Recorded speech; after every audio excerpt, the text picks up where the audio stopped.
In other news from Iraq, doctors in Fallujah are observing a drastic increase in birth defects.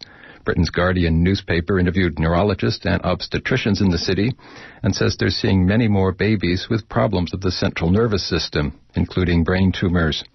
Since the U.S. invasion and occupation of Iraq began in 2003, Fallujah saw some of the heaviest attacks of any Iraqi city, including 2 massive offensives in 2004.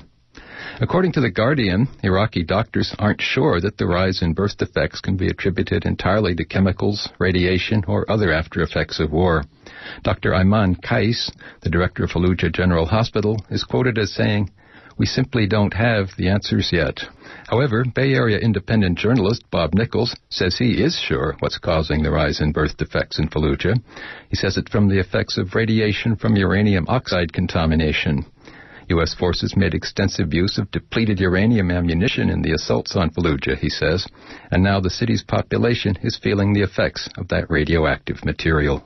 This deadly material was spread like rice by the American expeditionary forces in their weapons.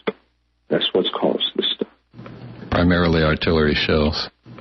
There's actually 24 weapon systems that use this stuff in the business end of things. You know, everything from landmines to giant bombs to artillery shells that fired out of tanks. Primarily artillery shells. There's actually 24 weapon systems that use this stuff in the business end of things. You know, everything from landmines to giant bombs to artillery shells that fired out of tanks. Bob Nichols is an independent Bay Area journalist and a correspondent for the San Francisco Bayview newspaper. He's also a past recipient of a Project Censored Award.